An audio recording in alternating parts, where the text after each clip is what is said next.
Shalom saudara-saudara yang terkasih dalam Tuhan. Apa kabar? Puji Tuhan ya, luar biasa. Kita masih diberikan kesempatan sama Tuhan. Seminggu boleh berlalu, kita boleh ada kembali di hari ini. Ya, semua karena anugerah Tuhan. Ini perdana agak deg-degan sebenarnya, ya. Jujur, beberapa waktu yang lalu Ibu Gembala sama Bapak Penggembala panggil saya dan menyampaikan hal ini, dan kita juga tahu pesan-pesan Tuhan ya. Jadi nanti tiap bulan ada dari kita yang akan menyampaikan isi hati Tuhan ya. Jadi kita mempersiapkan diri. Saya waktu dipanggil Pak Gem sama Bu Gem, saya sampai merinding. Ya, merinding. Saya pegang tangan Pak Gem sama Bu Gem, saya bilang begini. Di dalam hati gitu ya, waktu saat Bu Gem sampein, saya bilang dalam hati gini, mengapa saya? Gitu ya. Karena kan sebelum Bu Gem sama Pak Gem sharing ya yang lain. Tapi di alam roh itu Tuhan tersenyum, Tuhan bilang, kamu yang meminta anakku dan aku mengutusmu. Ya, aku ingat jadinya, aku ingat gitu loh. Karena setiap kalau doa, saya selalu bilang sama Tuhan gini, Bapak, apa sih yang Bapak mau untuk aku lakukan? Aku siap. Jadi Bapak mengingatkan itu bagi saya. Sehingga aku siap. Terus terang beberapa waktu saya mempersiapkan ini, saya nangis, makanya saya baru menyadari kalau sharingnya Pak Gem ya kan, sampai berjam-jam bahkan sampai nggak tidur sampai itu.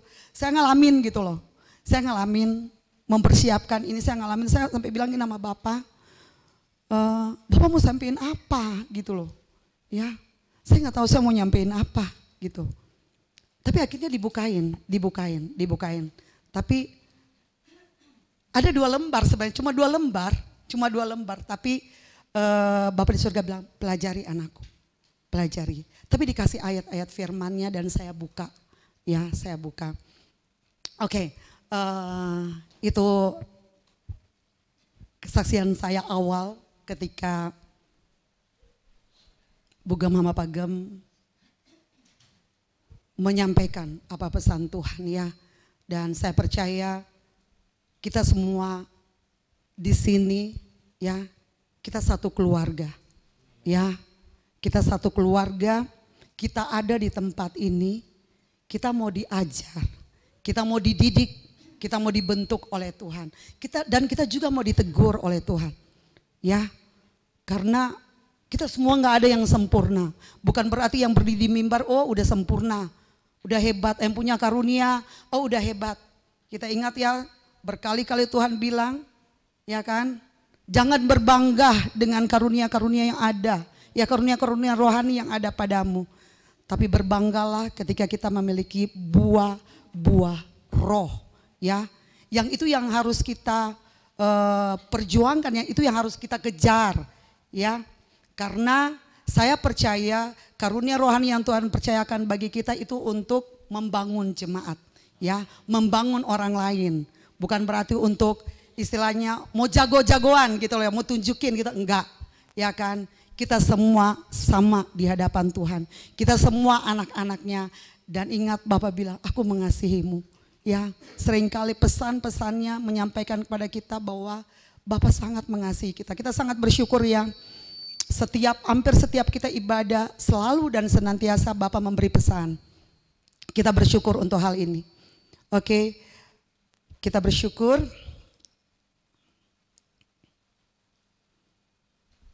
Kita percaya bahwa firman Tuhan yang boleh kita pelajari ya. Tuhan membersihkan kita itu lewat kuasa darahnya, dan Tuhan juga membersihkan kita lewat kuasa firman Tuhan. Ya, kita mengaminkan itu. Oke, saya mulai. Saya mempelajari ini dan Tuhan kasih temanya Jadi dasar panduan saya itu firman Tuhan, Alkitab itu sendiri, dan juga doa. Saya nggak ada yang lain ya, karena kita percaya ini tuntunan kita semua ya, kita aminkan itu. Saya dikasih tema memenuhi panggilan Tuhan, dan saya disuruh Tuhan mempelajari ada beberapa tokoh dalam Alkitab ya, dalam mereka memenuhi panggilan yang Tuhan berikan bagi mereka ya. Yang pertama kita buka dari Kejadian 12 ayat 1 sampai 5. Kita akan baca ini satu persatu, persilakan. Kejadian 12 ayat 1. Berfirmanlah Tuhan kepada Abram, pergilah dari negerimu dan dari sanak saudaramu dan dari rumah bapamu ini ke negeri yang akan kutunjukkan kepadamu. Ayat 2. Ayat 2. Aku akan membuat engkau menjadi bangsa yang besar dan memberkati engkau serta membuat namamu masyhur dan engkau akan menjadi berkat. Ayat 3. Ayat 3. Aku akan memberkati orang-orang yang memberkati engkau dan mengutuk orang-orang yang mengutuk engkau, dan olehmu semua kaum di muka bumi akan mendapat berkat. Oke. Jadi di sini Tuhan berfirman kepada Abram ya. Tuhan memberi perintah kepada Abram untuk keluar dari negerinya, tinggalin semua sanak keluarganya ya, tinggalin semua mungkin sesuatu yang sudah dia nyaman di sana, karena kita tahu di ayat 5 kalau nggak salah, coba buka Kejadian 12 ayat 5. Kejadian 12 ayat 5. Abram membawa Sarai istrinya dan Lot, anak saudaranya, dan segala harta benda yang didapati mereka dan orang-orang yang diperoleh mereka di Haran. Mereka berangkat ke tanah Kanaan lalu sampai di situ. Oke. Abram ini sudah memiliki harta benda, dia sudah memiliki orang-orang. Kalau zaman dulu ya harta itu terjemahannya lewat itu gitu. Jadi orang-orang ya, budak-budak gitu ya, sama harta benda. Kalau zaman sekarang mungkin ya deposito, mobil, rumah, semuanya gitu ya. Tapi zaman dulu seperti itu. Jadi Tuhan suruh Abram itu tinggalin semuanya ke tempat yang nggak tahu, dia nggak tahu kemana gitu ya. Oke, kita lihat di ayat 4, Kejadian 12 ayat 4. Kejadian 12 ayat 4. Lalu pergilah Abram seperti yang difirmankan Tuhan kepadanya, dan Lot pun ikut bersama-sama dengan dia. Abram berumur 75 tahun ketika ia berangkat dari Haran. Oke, 75 tahun. Abraham berangkat dari Haran. Ya, dia tinggalin semuanya. Kalau kita lihat Yosua, kita buka Yosua pasal 24 ayat 2. Yosua 24 ayat 2. Berkatalah Yosua kepada bangsa itu, beginilah firman Tuhan, Allah Israel. Dahulu kala di seberang sungai Efrat, disitulah diam nenek moyangmu, yakni Terah, ayah Abraham dan ayah Nahor, dan mereka beribadah kepada Allah lain. Oke, kita boleh lihat latar belakang Abram ini dan keluarganya, mereka itu beribadah kepada Allah lain. Artinya mereka nggak menyembah Tuhan, ya. Tapi yang menariknya di sini, mengapa Abram mau ikut ya? Ya enggak, gitu loh. Kalau belum dikenal gitu ya enggak. Mengapa mau ikut gitu?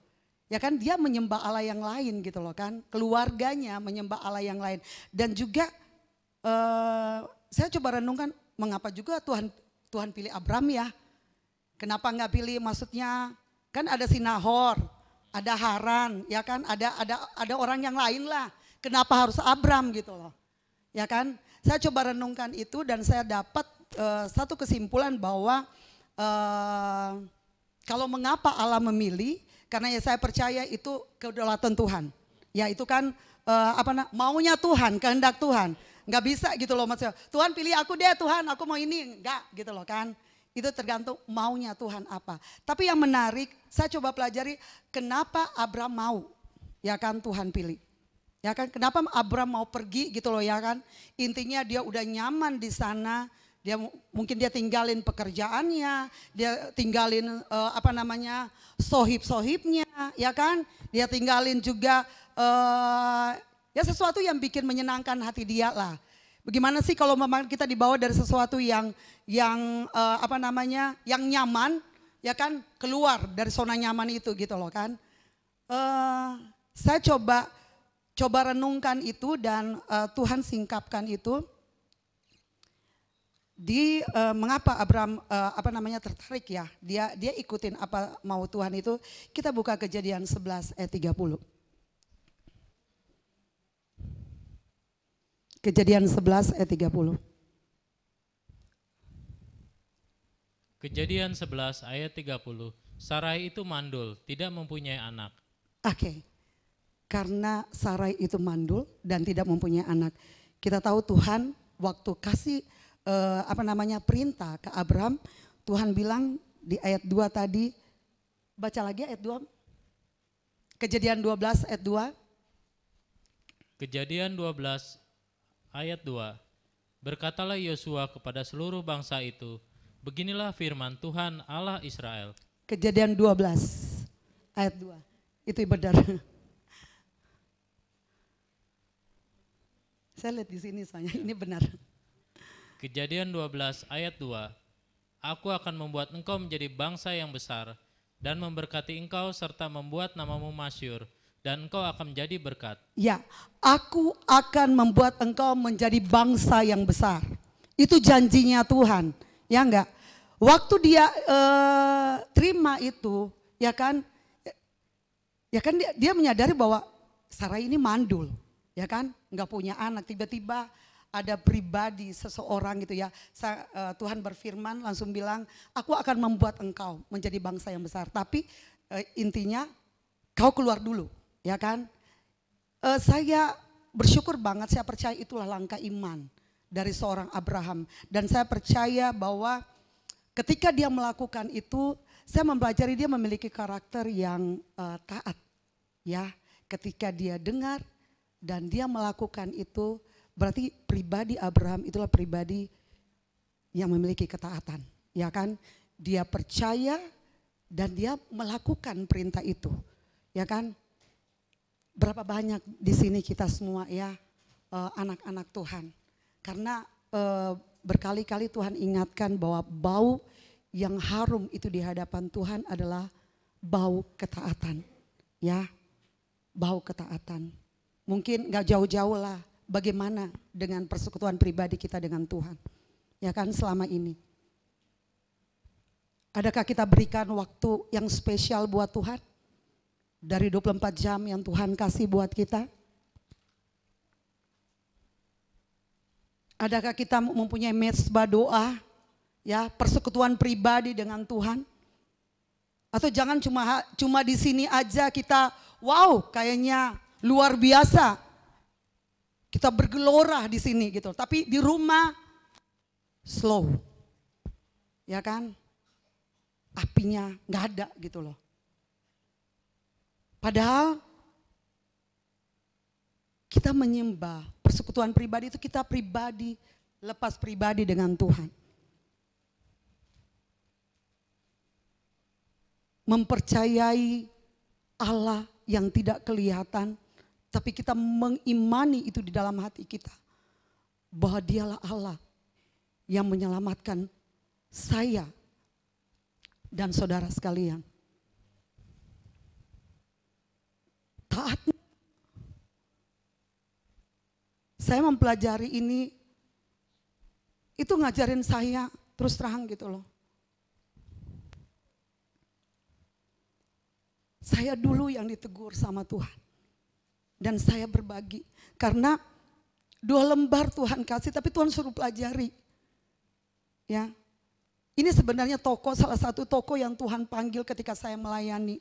Tuhan panggil ketika saya melayani dan saya diminta Tuhan untuk retreat.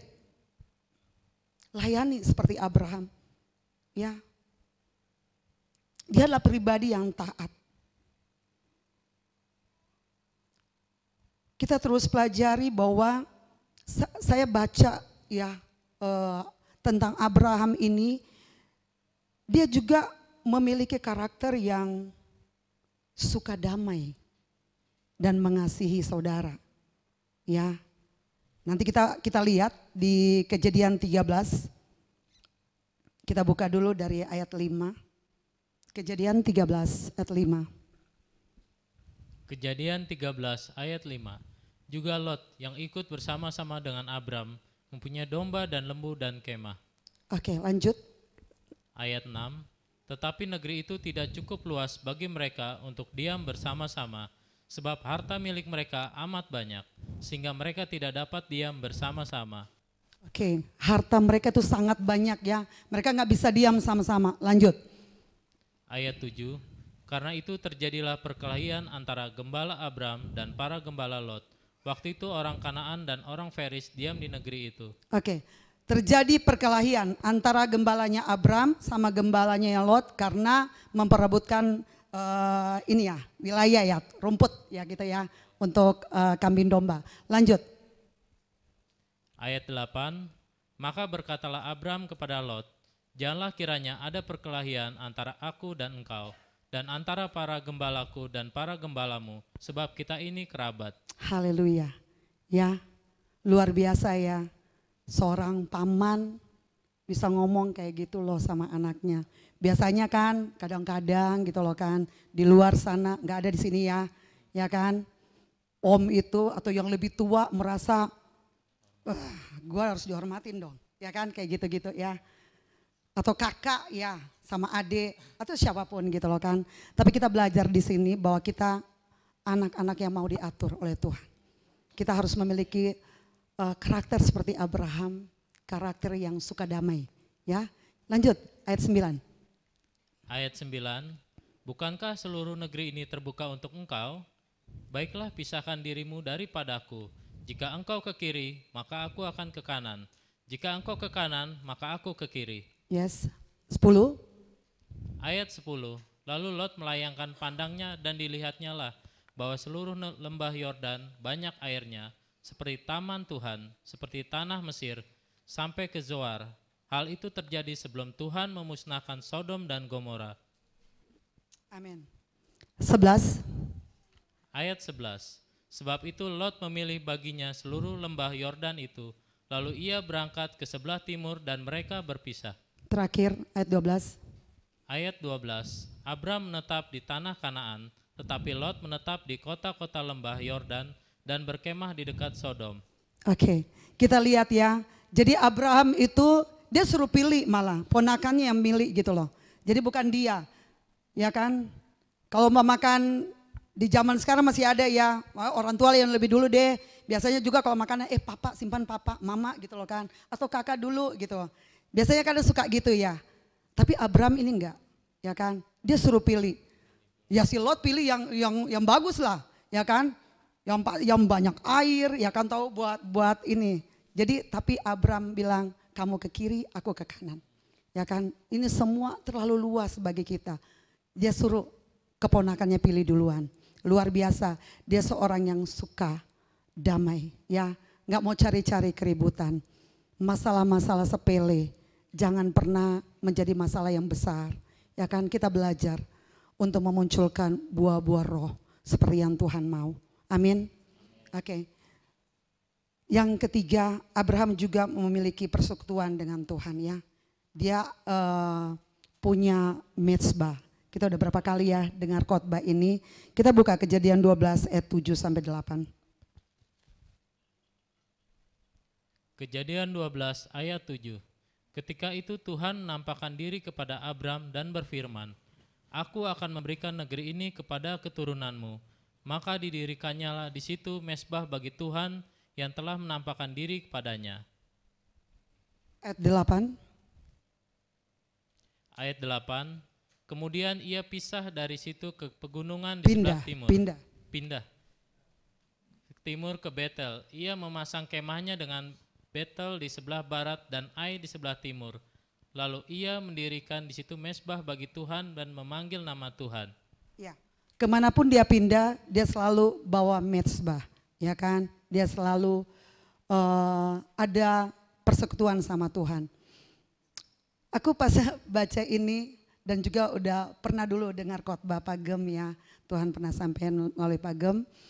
Kemanapun aku pergi, aku mau belajar kayak gitu ya. Maksudnya ada persekutuan doa sama Tuhan. Kalau saat teduh kan subuh ya, kita semua Pak pasti punya jam doa lah, pasti subuh ya. Tapi saya juga punya jam doa bersama dengan anak-anak itu jam 3 sore, jam 9 sama jam 9 malam. Nah, jam 3 sore itu ketika aku ada di rumah Bu Wilma, saya ajak Bu Wilma doa bareng. Jadi kita nyembah di rumah Bu Wilma. Waktu Pak Jono sama istrinya masih dekat situ, Bu Tri sering datang. Jadi kami bisa doa bareng gitu loh. Aku istilahnya baru pas belajar ini lagi baru oh iya ya gitu loh kan. Jadi kemana Abram pergi ya kan, bukan cuma kemahnya doang tapi mezbahnya juga dia bawa ya kan, di mana aja gitu loh kan.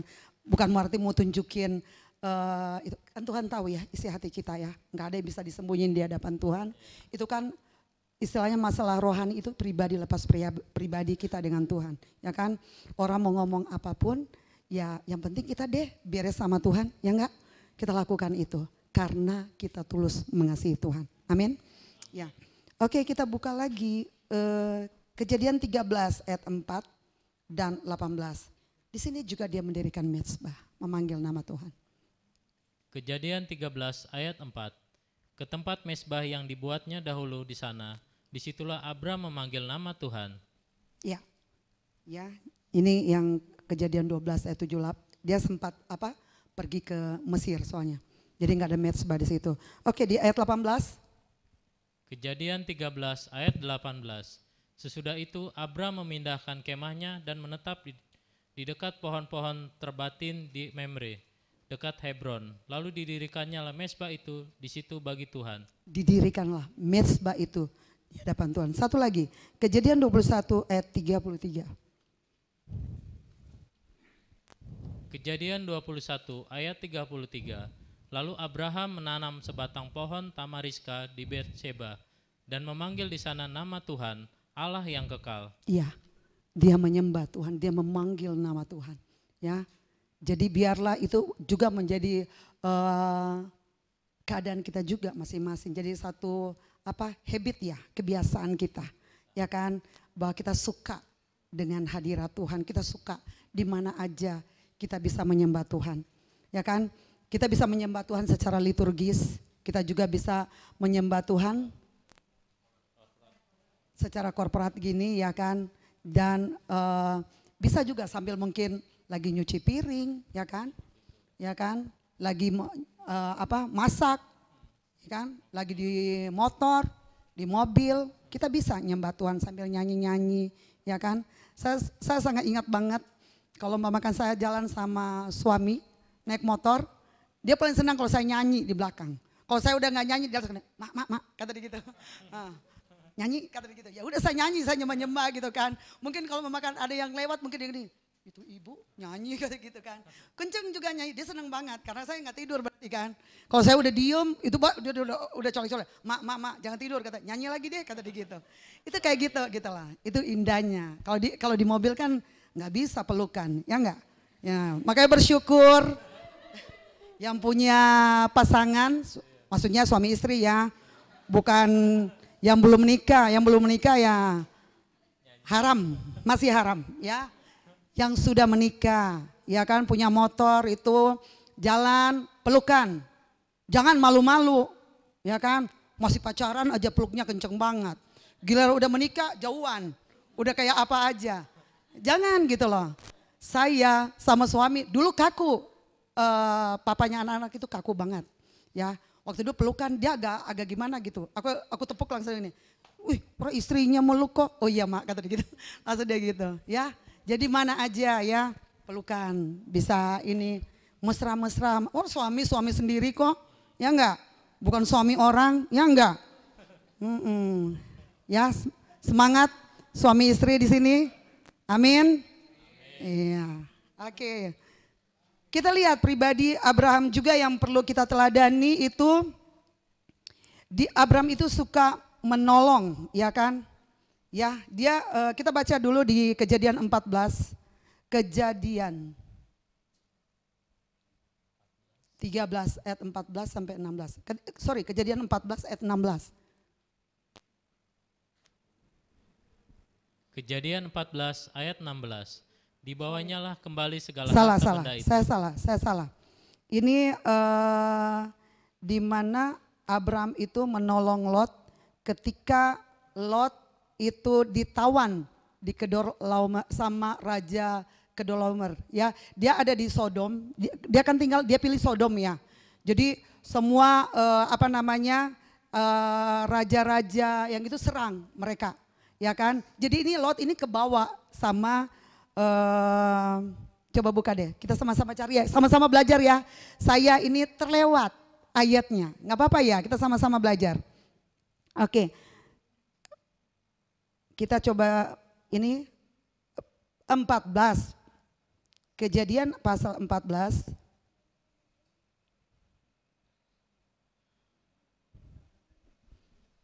Benar ayat 16.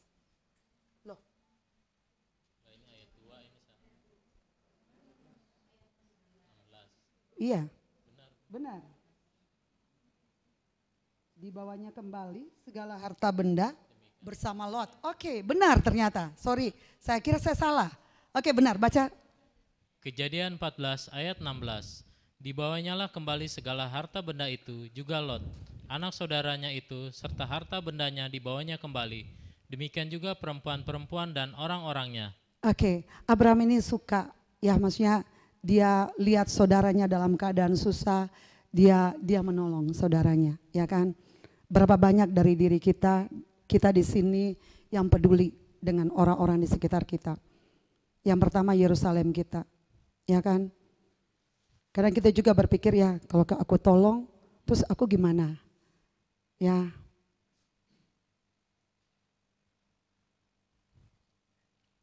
Tapi kita melakukan karena kita mengasihi Tuhan. Ya enggak, kita belajar dari pribadi Abraham ini, luar biasa ya dia. Dia tolongin saudaranya, dalam hal ini ponakannya si Lot, ya. Terus waktu juga ketika Sodom dan Gomora akan mau dihancurkan, dia juga bernegosiasi dengan Tuhan, ya. Kita bisa baca itu di Kejadian 18 ayat 22. Kejadian 18 ayat 22. Kejadian 18 ayat 22. Lalu berpalinglah orang-orang itu dari situ dan berjalan ke Sodom. Tetapi Abraham masih tetap berdiri di hadapan Tuhan. Oke, lanjut. Ayat 23. Ayat 23. Abraham datang mendekat dan berkata, apakah engkau akan melenyapkan orang benar bersama-sama dengan orang-orang fasik? Oke, lanjut. Ayat 24, bagaimana sekiranya ada 50 orang benar dalam kota itu? Apakah engkau akan melenyapkan tempat itu dan tidakkah engkau mengampuninya karena ke-50 orang benar yang ada di dalamnya itu? Ya, jadi ini percakapan antara Abraham dan Bapa di surga ya. Gimana gitu loh, kalau ada orang benar di situ, ya kan? Kalau ada 50 orang benar, apakah engkau akan melenyapkan? Ya kan? Terus Tuhan jawabnya apa? Kejadian 18 ayat 25. Jauhlah kiranya daripadamu untuk berbuat demikian ya. Untuk berbuat demikian, membunuh orang benar bersama-sama dengan orang fasik, sehingga orang benar itu seolah-olah sama dengan orang fasik. Jauhlah kiranya yang demikian daripadamu. Masakah hakim segenap bumi tidak menghukum dengan adil? Oke, terus ayat 26. Kejadian 18 ayat 26. Ini Tuhan jawaban Tuhan ya. Ini jawaban Tuhan. Jika kudapati 50 orang benar dalam kota Sodom, aku akan mengampuni seluruh tempat itu karena mereka. Yes. Dia bernegosiasi sama Tuhan. Lanjut nanti berikutnya ayat 27. Kita akan baca sampai ayat 32. 27. Kejadian 18 ayat 27. Abraham menyahut, sesungguhnya aku telah beranikan diri berkata kepada Tuhan, walaupun aku debu dan abu. 28. Ayat 28. Sekiranya kurang 5 orang dari ke-50 orang benar itu, apakah engkau akan musnahkan seluruh kota itu karena yang 5 itu? Firman-Nya, aku tidak musnahkannya jika aku dapati 45 di sana. Lanjut 29. Ayat 29. Lalu Abraham melanjutkan perkataannya kepadanya, sekiranya 40 didapati di sana, firman-Nya, aku tidak akan berbuat demikian karena yang 40 itu. Lanjut. Ayat 30. Katanya, janganlah kiranya Tuhan murka kalau aku berkata sekali lagi, sekiranya 30 didapati di sana, firman-Nya, aku tidak akan berbuat demikian jika aku dapati 30 di sana. 31. Ayat 31, katanya, sesungguhnya aku telah memberanikan diri berkata kepada Tuhan, sekiranya 20 didapati di sana, firman-Nya, aku tidak akan memusnahkannya karena yang 20 itu. Yang terakhir 32. Ayat 32, katanya, janganlah kiranya Tuhan murka kalau aku berkata lagi sekali ini saja, sekiranya 10 didapati di sana, firman-Nya, aku tidak akan memusnahkan karena yang 10 itu. Bayangin, berkali-kali Abraham minta sama Tuhan dan Tuhan mengiyakan itu. 10 orang itu berarti Lot istrinya, kan dia punya anak perempuan 2, menantunya 2, baru besan ya 10 orang, ya kan, sekeluarga. Tapi ternyata gak terjadi. Tapi Tuhan mendengar, ya, Tuhan utus malaikatnya dan dia bawa Lot keluar. Hanya sayangnya istrinya yang binasa ya. Di sini kita pelajari Abraham itu orangnya, dia peduli ya. Dia peduli kesusahan, kebinasaan, ya kan, saudara-saudaranya. Dalam hal ini Lot sama keluarganya. Apakah kita juga seperti ini? Ada enggak kepedulian kita bagi orang-orang di luar sana? Ya kan, bagi keluarga kita masing-masing. Atau malah kita enggak peduli dengan diri kita juga sendiri. Kita masih merasa, aku masih muda nih, aku masih kuat, aku masih lama lah mau hidup. Ya, jangankan orang lain, diri kita sendiri aja kita enggak peduli. Ya kan, ada enggak satu kerinduan yang sungguh untuk selalu dekat dengan Tuhan, Allah pemilik hidup kita. Nafas hidup kita itu dari Tuhan, ya. Kita bisa akan memiliki kasih juga kepada orang lain. Ketika kita juga peduli dengan diri kita, rohani kita ya yang utama gitu loh. Ya kan, rohani kita yang utama. Kan yang bisa mengevaluasi itu diri kita pribadi, bukan orang lain, ya kan? Orang lain mungkin cuma lihat di luarnya, ya kan? Kan ya nilai semuanya sampai kedalaman hati kita itu Bapa. Karena semua telanjang di hadapan Bapa. Ayo sama-sama kita berubah. Sama-sama kita berubah diri kita, rohani kita. Dan kita juga peduli dengan orang-orang di sekitar kita. Yerusalem kita, lingkungan kita, tetangga-tetangga kita. Doakan, ya.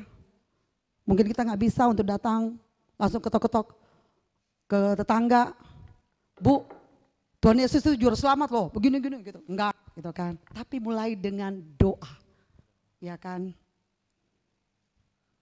Di kamar kita masing-masing, ya, nggak tahu siapa, kayak saya di apartemen ya, Lia. Kita nggak tahu kiri kanan itu siapa, ya kan. Kita doa, minta. Tuhan sampai kasih wajah orangnya. Saya sampai kaget juga gitu loh. Kok ada wajah orang gini ya? Pas itu ketemu bapak-bapak tua gitu. Oh ada ternyata, ya ampun gitu loh kan. Sampai agak-agak gimana gitu loh kan. Agak kaget juga gitu kan. Ya kan. Berarti kan Tuhan pengen didoain gitu loh orangnya. Ya waktunya berapa lama dijawab kan kita gak tahu. Yang penting kan kita udah menabur. Ya kan. Lewat doa, lewat sikap hati kita, perbuatan kita, ya kan. Minta maaf juga ya, kalau ada mungkin, ya kita bersaudara kadang kan gitu ya. Maksudnya ada tersinggung, ada ini ya kan. Kan besi menajamkan besi, orang menajamkan sesamanya, ya kan.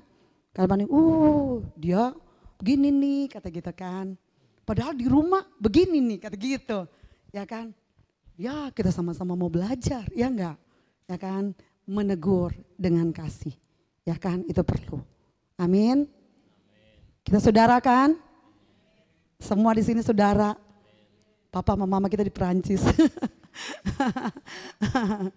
Tapi kita punya Bapa rohani yang selalu ada bersama dengan kita. Saya ingat banget, maaf saya kesaksiannya. Bagi siapapun di sini yang merasa sendiri, jangan pernah merasa sendiri. Ya, saya tanggal 9 November tahun 2008. Hal ini pernah kejadian buat saya ketika saya divonis dokter saya hamil, ya kan. Suami masih kerja, masih di Singapura. Saya di kamar waktu jam-jam 7 malam lah. Saya jam 7 malam, saya kan sebelumnya paginya itu saya kan merasa udah kok nggak ada haid-haid nih gitu loh kan. Jadi ya karena belum punya pengalaman ya. Jadi ipar saya, adik suami, dia ngomong gini, Kak beli aja test pack. Ya udah dibeli dari yang murah sampai mahal, semua negatif gitu ya kan. Tapi akhirnya memberanikan diri ke dokter, Karolus, dan ternyata hasilnya positif. Jadi malam itu jam 7 malam, saya sambil rebahan gitu, tapi nggak sampai ketidur ini ya rata gitu. Ya kira-kira 45 derajat lah, bantalnya agak tinggi. Saya bilang begini, mungkin itu ngedumel ya, mengasihani diri. Saya bilang gini, biasanya anak perempuan kalau baru hamil begini ada suaminya. Kok saya enggak, segituin kah? Gitu ya. Tiba-tiba saya dengar tuh, itu ruangan kamar itu 5x5 ya. Saya dengar suara itu begitu tegas dan begitu lembut bilang gini, kamu gak sendiri anakku, aku selalu ada, aku menyertaimu dan aku lebih dari orang tua manapun di dunia ini. Saya kaget, pas dengar itu saya kaget langsung bangun. Jadi kayak ini ya, kayak berdiri binatang kaki 4 gitu, tapi kepalaku langsung ini gitu ya. Jadi bukan sujud, jadi kaki 4 gitu. Jadi saya itu dengar suara itu seperti badan saya itu telinga semua. Dan waktu saya dengar suara itu mata saya seperti bendungan yang jebol. Itu langsung deras air mata keluar dan saya ngerasa kayak saya lagi pikul karung yang berat, hilang semuanya gitu loh. Saya nangis, saya bilang, Bapak ampuni aku, ampuni aku, ampuni aku. Ya, ampuni aku. Itu kedua kali waktu tahun 2021 ketika suami saya divonis dokter tuh COVID. Mungkin udah sebagian ada yang pernah dengar sharing ini gitu ya. Karena kita itu kan online ya. Offline ya kan. Online gitu ya. Dan saya mungkin Tuhan udah sampaikan tapi saya nggak peka. Makanya sekarang ini saya sering kali doa sama Tuhan, Tuhan berikan aku kepekaan untuk menyadari ketika Engkau berbicara, ya kan? Engkau menyampaikan sesuatu bagiku gitu loh, lewat apapun gitu loh, ya kan? Berikan aku kepekaan itu Bapak. Jadi waktu itu saya sempat dalam tanda petik mungkin panik. Tapi nggak kelihatan paniknya gitu kan, karena kan kita online sebulan kalau nggak salah waktu itu. Jadi setiap ingat suami waktu itu di Kalimantan gitu ya kan, dia ke sana dan dari waktu mereka datang antigen 2 yang kena, habis itu diperiksa semuanya, PCR termasuk dia salah satu kena, langsung di isolasi mandiri. Nah yang jadi permasalahan itu nggak ada obat. Tapi waktu dia nunggu hasil PCR, dia keluar ke apotek ngambil kan belum hasilnya belum ada nih. Dia waktu itu beli vitamin C, Enervon C sama minyak kayu putih. Udah, memang waktu itu juga suami itu agak batuk dikit doang. Tapi dia nggak merasa bahwa dia akan kena gitu kan. Nah kita tahu waktu zaman itu 2021 COVID Delta itu banyak dalam tanda petik memakan korban. ya kan. Dan terus terang saya agak khawatir. Tapi nggak ketahuan khawatirnya gitu kan. Ya sambil masak, ingat suami, matiin kompor, balik lagi ke kamar, sujud lagi, nangis sama bapak, tolong. Aku pingin suamiku bersama-sama denganku, Tuhan membesarkan anak-anak. Itu nangis sambil doa, minta terus sama Tuhan gitu ya. Akhirnya saya tertemplak dengan firman Tuhan yang boleh hari Minggu waktu itu Pak Gembawa tentang Matius 11. Kalau nggak salah ya 20-24 itu bicara tentang Tuhan mengecam beberapa kota. Hai Korasim, hai Betseda, ya kan. Ternyata itu terlalu banyak mujizat di situ gitu loh kan. Tapi nggak ada pertobatan. Tuhan bilang di hati kecil saya, Tuhan bilang gini, udah berapa banyak mujizat yang kau alami anakku. Mengapa engkau ragu? Karena di hari sebelumnya itu saya sempat nanya ke tante saya kan kena juga COVID itu, dia di ICU, sempat di ICU itu 16 hari. Jadi saya pengen tahu obatnya apa gitu loh. Tanya, telepon, kagak diangkat-angkat, udah ya kayak dak-dikduk gitulah gitu kan. Karena kan lihat wajah suami 10 hari kagak bisa tidur, makan muntah, batuk, pilek, demam, ya kan terus loyo. Gimana sih gitu ngadap lihat suami kita kayak gitu kan. Terus jauh lagi gitu kan. Aku bilang Tuhan kalau aku deket aku yang ngurusin. Sampai segitunya gitu kan. Padahal kita lupa ya. Bayangin kita aja yang manusia sayang kayak gitu. Apalagi Bapa. Ya enggak. Apalagi Bapa di surga. Tapi aku sempat nanya. Ada salah satu orang di sini sempat Kak ini aja kirim tanya halo dokter katanya. Tanya obatnya. Kata gitu. Ya udah aku telepon lah. Pak, nanti mama pesan obat ya dari sini. Mau ini, istilahnya inilah kekuatan sendiri, ya kan. Jadi mau pingin supaya suami, kan dia gak ada obat. Masa cuma vitamin C, ya sama minyak kayu putih gitu loh. Terus makan muntah, kagak bisa tidur, ya kan. Ngelihat lemes kayak gitu loh kan. Terus cuma di kamar doang, bangun nelpon, Pak udah makan tapi muntah gitu. Ya saya mikir, aduh saya udah makan 10 hari ini dia kagak makan. Kasihan banget gitu loh kan. Saya nangis sama Tuhan. Terus saya telepon lagi, Pak alamatnya di mana di sana? Mau pesan ini obat ini. Ya nggak tahu mah, kan ini tempat yang baru kata dia. Jadi nggak tahu. Tanya, yang mau tanya sama siapa nggak kenal katanya. Karena perusahaan itu di situ cuma ada agen, bukan kantor cabang. Kalau kantor cabang kan enak ya tahu gitu kan. Ini agennya aja dia kagak kenal. Karena kan yang biasa berhubungan itu Mulim 1, ya enggak Pak Wismar. Jadi kayak gitu loh. Jadi udah singkat cerita nggak bisa kan gitu kan. Udah aku bilang Tuhan pas ditegur firman Tuhan itu. Sedih sana nangis sama Tuhan ampuni saya. Nah waktu saya nyembah sama anak-anak.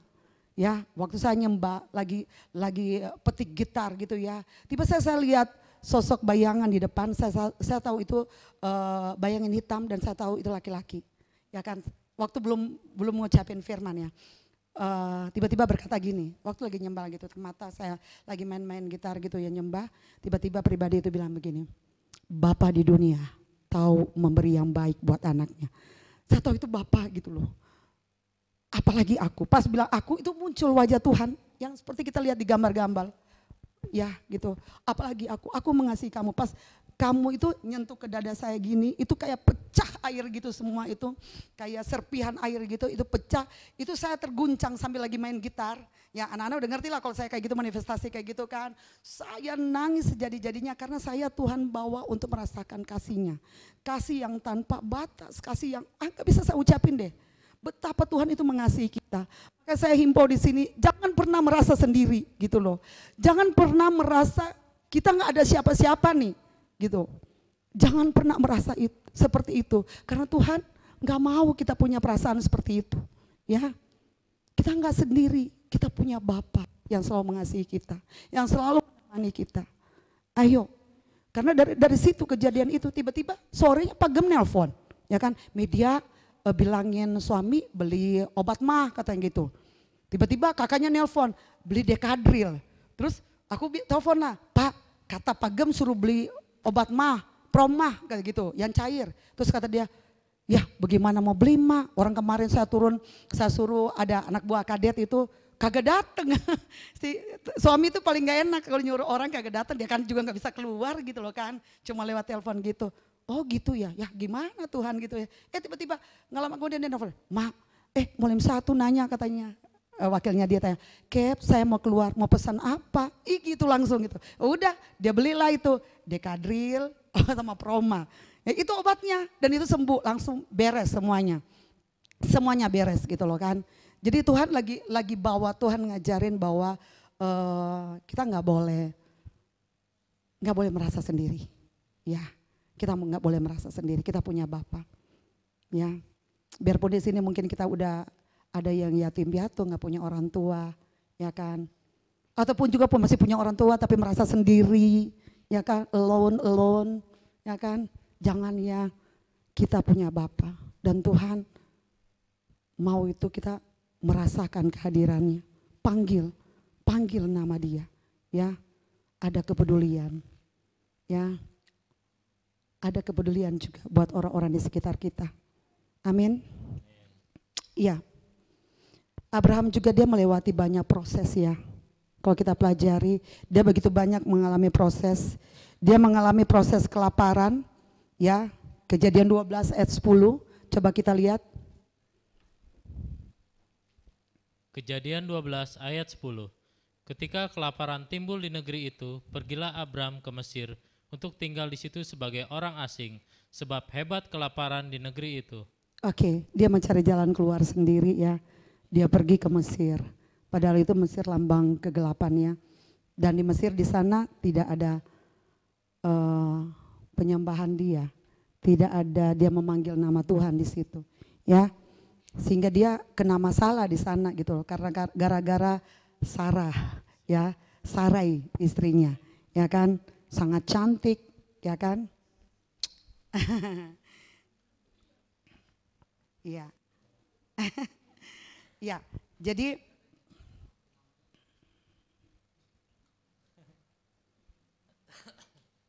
ya, kita buka Kejadian 12 ayat 12. Kejadian 12 ayat 12. Apabila orang Mesir melihat engkau, mereka akan berkata, "Itu istrinya," jadi mereka akan bunuh aku dan membiarkan engkau hidup. Ya, dia sangat takut banget, ya. Ketika dia ke Mesir dia takut banget karena saking cantik istrinya. Dia bilang kamu saudaraku, ya kan? Tapi kan dia nggak bohong ya. Hah? Ada yang bilang bohong. Nanti kita kupas itu.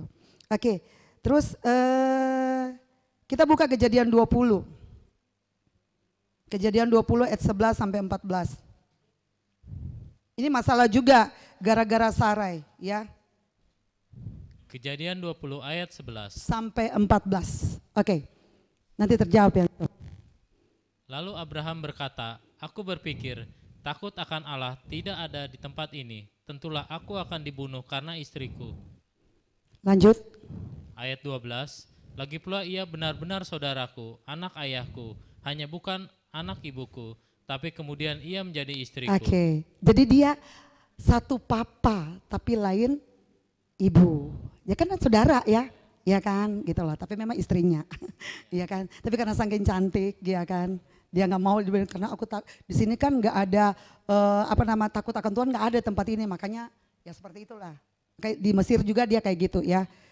Oke, lanjut ayat 13. Ayat 13.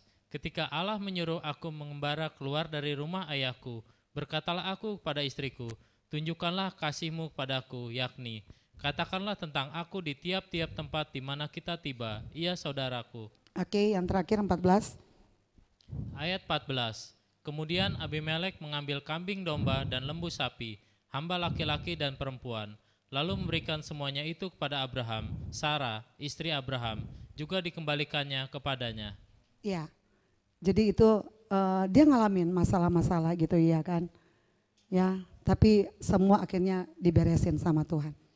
Ya. Masalah yang lebih lagi itu ketika dia mempersembahkan Ishak. Kejadian 22 ayat 1 sampai 3.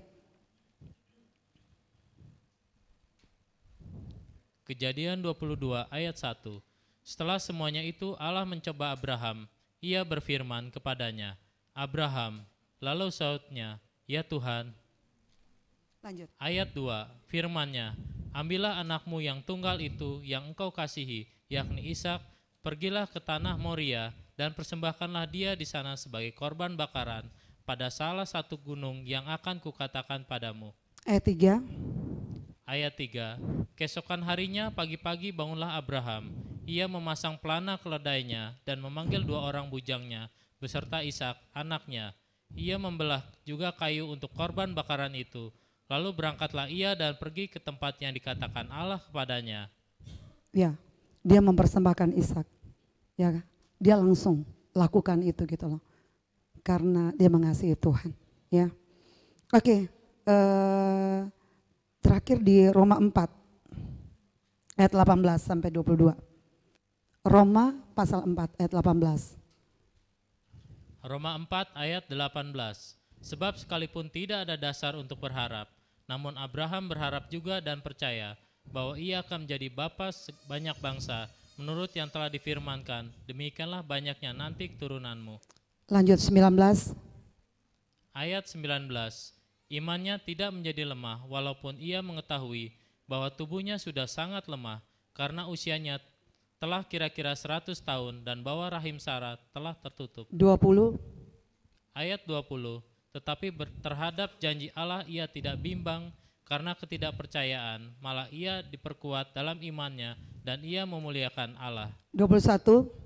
Ayat 21, dengan penuh keyakinan bahwa Allah berkuasa untuk melaksanakan apa yang telah ia janjikan. Terakhir 22.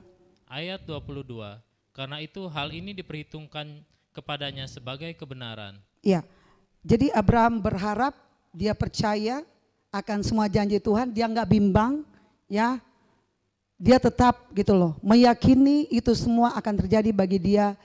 Ketika dia keluar dari Haran, usia 75 tahun, dia tergenapi janji Tuhan itu 25 tahun kemudian. Sudah tua banget gitu loh kan. Berarti opa belum tua, opa. Ya kan? Buktinya Abraham 100 tahun, punya bayi, ya kan? Sarah 90 tahun, luar biasa gitu ya, itu digenapi Tuhan.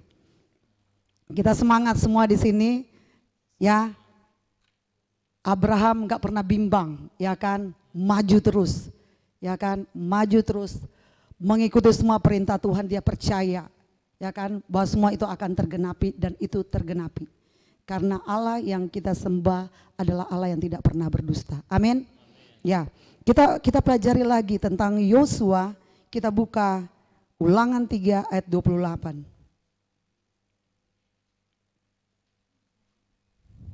Yosua.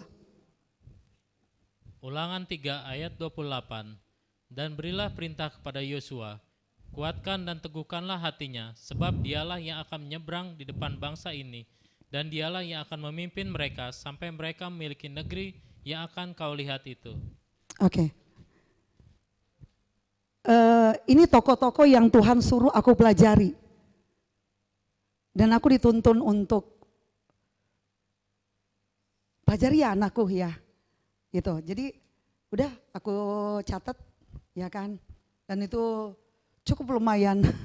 Nanti bisa share sama Pak Gema. Ya. Jadi Yosua adalah salah satu pemimpin yang Tuhan percayakan untuk menggantikan Musa setelah Musa wafat. Ya, Tuhan gak milih orang lain tapi Tuhan milih Yosua, ya kan? Untuk merebut tanah Kanaan. Karena kan mereka sampai di dekat Sungai Yordan itu Musa meninggal, ya kan? Jadi mereka harus lewatin Sungai Yordan, masuk langsung ketemu pertama tembok Yeriko, ya. Kita buka 1 Tawarik 7 ayat 26 sampai 27. Ini garis keturunan dari Yosua.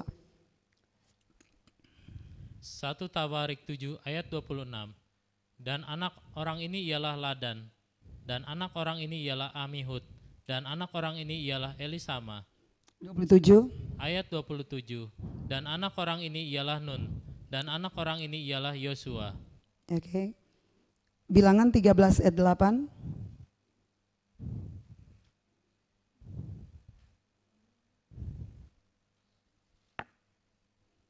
Bilangan 13 ayat 8. Bilangan 13 ayat 8. Dari suku Efraim, Hosea bin Nun. Ya. Oke.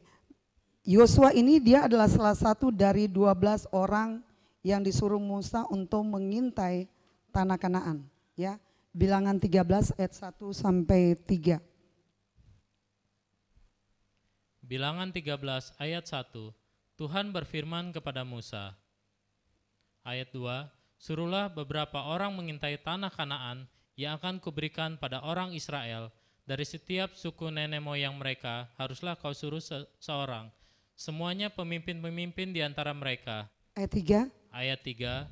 Lalu Musa menyuruh mereka dari padang gurun Paran sesuai dengan titah Tuhan. Semua orang itu adalah kepala-kepala di antara orang Israel. Ya, mereka adalah kepala-kepala di antara orang Israel. Ayat 8. Bilangan 13 ayat 8. Dari suku Efraim, Hosea bin Nun. Oke, dari suku Efraim, Hosea bin Nun.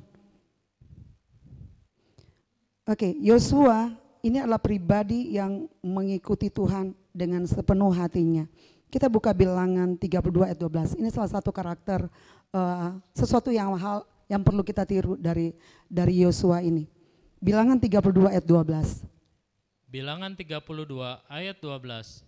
Kecuali Kaleb bin Yefun, orang Kenas itu, dan Yosua bin Nun, sebab keduanya mengikut Tuhan dengan sepenuh hatinya. Ya, dia adalah salah satu dari orang yang mengikut Tuhan dengan sepenuh hatinya. Ya, dia juga adalah Yosua itu adalah orang yang taat dan taat sama Tuhan, ya, dan dia tidak pernah mengabaikan perintah Tuhan.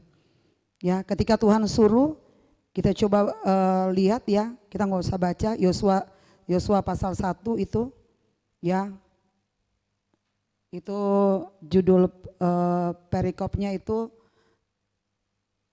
Yosua pasal 1, perintah Tuhan kepada Yosua untuk merebut tanah Kanaan. Ya, jadi ketika Tuhan suruh, dia langsung lakukan. Ya kan, nggak pernah berlama-lama gitu loh. Ya, seneng ya kita kalau mau makan, kita minta tolong anak, terus anak langsung lakukan, ya seneng ya kan, seneng banget gitu loh kan. Saya pernah minta, terus anakku ngomong, ntar ya ma, lama ntarnya gitu loh kan, dipanggil lagi, ntar ya ma, terus abis itu saya diem lah kan nggak boleh marah ya kan. Saya diem di kamar, saya coba merenungkan, tahu nggak Tuhan ngomong apa? Itu kamu anakku. Saya kaget gitu loh kan. Kok aku gitu loh kan? Aku juga membela diri, kok aku Tuhan? Iya gitu loh. Saya langsung diingatkan Tuhan, ya kan? Ketika pas mau bangun mezbah jam 3 lebih, saya kan doa itu 3:30. Jam 3 lebih itu Tuhan udah bangunin. Terus aku bilang, saya lihat ini jam, ntar lagi ya Tuhan gitu lah. Ya kan, gitu lah. Entar, tartur. Akhirnya bablas gitu loh kan. Makanya, jadi kadangkala, ya kan, kalau anak kita suruh terus kayak gitu, koreksi diri ya, jangan langsung ngamuk, ya kan, langsung marah-marah gitu loh kan. Kadang kita seperti itu, ya enggak? Kita seperti itu, kita evaluasi diri, sama-sama kita belajar, amin. Ya, bukan berarti udah sempurna yang berdiri di mimbar kata Pak Gem ya. Ya, kita banyak kekurangan. Kita justru saling mendoakan satu dengan yang lain, amin. Supaya kita finishing well, amin. Ya, finishing well-nya together ya kan, ya dong, gitu kan. Saling menopang satu yang lain, kita satu keluarga, ya enggak. Kalau ada hal-hal yang ini, saya belajar kalau memakan ada hal-hal yang nggak benar. Tiba-tiba di pikiran, saya langsung doa gitu loh. Tuhan, aku singkirkan semua, langsung gitu. Aku patahkan, hancurkan, langsung saya gituin. Gitu. Jadi minta semua Tuhan bersihkan terus. Kita belajar, sama-sama kita belajar. Amin. Oke. Jadi Yosua ini apa yang Tuhan suruh, ya kan? Tuhan suruh perangi Yeriko, dia perangi itu. Tuhan terus bilang semuanya ditumpas, ya kan? Dia tumpas, dia musnahkan semuanya. Jadi apa yang Tuhan suruh dia lakukan, langsung dia lakukan, ya kan? Tuhan suruh perangi Ai, kota berikutnya itu kota Ai, dia juga tumpas gitu loh. Dan juga kota-kota yang lain, banyak banget kota yang diserang itu, semua itu dimusnahkan. Tapi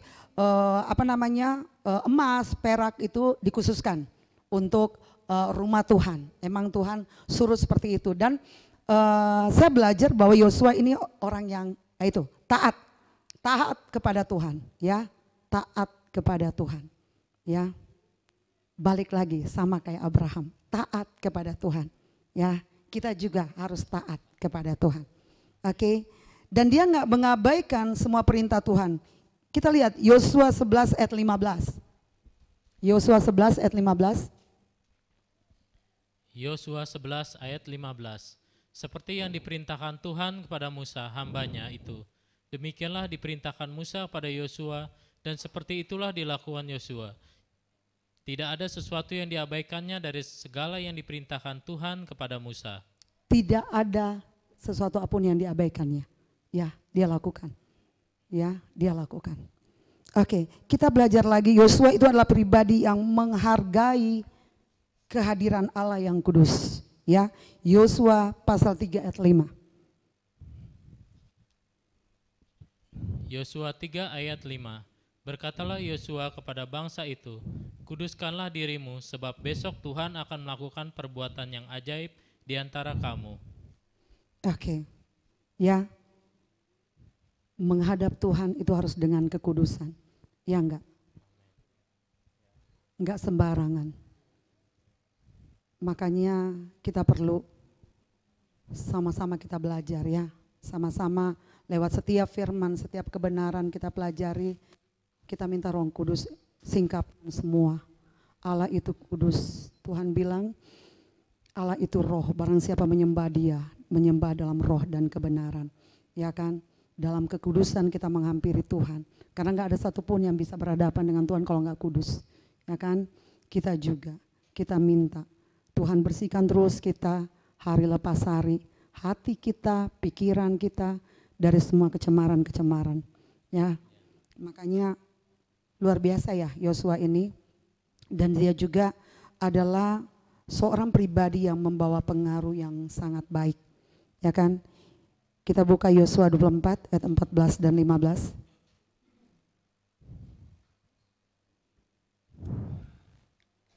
Yosua pasal 24.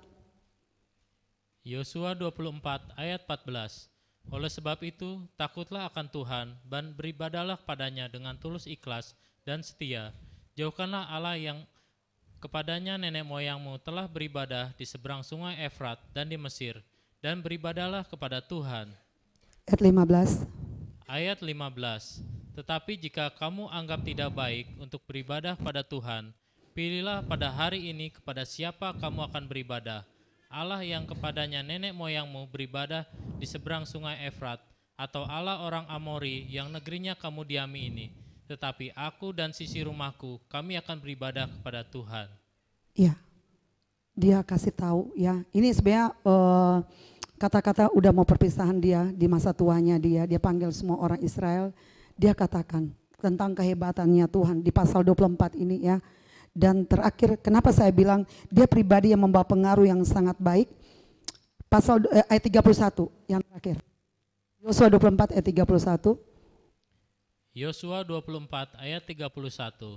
Orang Israel beribadah kepada Tuhan sepanjang zaman Yosua dan sepanjang zaman para tua-tua yang hidup lebih lama daripada Yosua dan yang mengenal segenap perbuatan yang dilakukan Tuhan bagi orang Israel. Ya, jadi orang Israel itu beribadah kepada Tuhan sepanjang zamannya Yosua.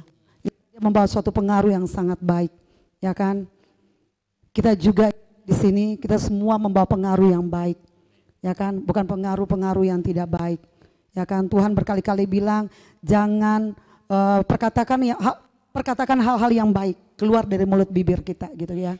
Ya, jangan bergosip, ya kan? Perkatakan hal-hal yang baik untuk saling membangun, Ya kan, kalau kita lihat seseorang ada itu, ya kita sama-sama gumulin, kita sama-sama doakan.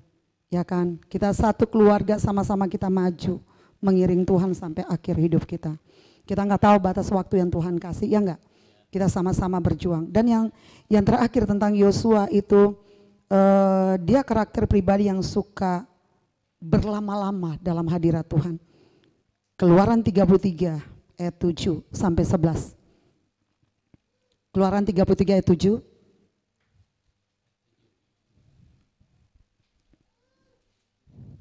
Ayat 7. 33 ayat 7. Sudah benar.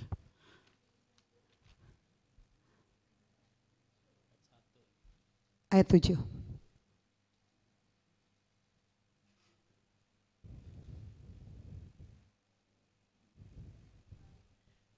Keluaran 33 ayat 7. Sesudah itu Musa mengambil kemah dan membentangkannya di luar perkemahan, jauh dari perkemahan, dan menamainya kemah pertemuan. Setiap orang yang mencari Tuhan, keluarlah ia pergi ke kemah pertemuan yang di luar perkemahan. Ayat 8. Ayat 8. Apabila Musa keluar pergi ke kemah itu, bangunlah seluruh bangsa itu dan berdirilah mereka, masing-masing di pintu kemahnya, dan mereka mengikuti Musa dengan matanya sampai ia masuk ke dalam kemah. Ayat 9. Ayat 9. Apabila Musa masuk ke dalam kemah itu, turunlah tiang awan dan berhenti di pintu kemah, dan berbicaralah Tuhan dengan Musa di sana. Ayat 10. Ayat 10. Setelah seluruh bangsa itu melihat bahwa tiang awan berhenti di pintu kemah, maka mereka bangun dan sujud menyembah masing-masing di pintu kemahnya. Terakhir ayat 11. Ayat 11. Dan Tuhan berbicara kepada Musa dengan berhadapan muka seperti seorang berbicara kepada temannya. Kemudian kembalilah ia ke perkemahan, tetapi abdinya Yosua bin Nun, seorang yang masih muda, tidaklah meninggalkan kemah itu. Ya, Yosua bin Nun abdinya ya, seorang yang masih muda, tidaklah meninggalkan kemah itu.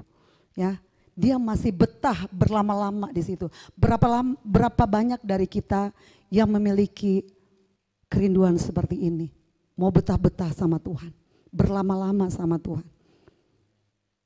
Atau pas bangun tidur lihat jam, 5 menit aja deh, udah deh. Doa, Tuhan terima kasih udah bangun, udah deh langsung mandi, sikat gigi, mandi, pergi gitu loh. Atau benar-benar menikmati, memberikan waktu berlama-lama dengan Tuhan. Makanya Tuhan gak pernah membatasi, Tuhan senang di sini karena kita gak pernah membatasi. Ya enggak, Tuhan senang gitu loh. Dan inilah pribadi Yosua yang saya perhatikan gitu loh. Luar biasa gitu loh.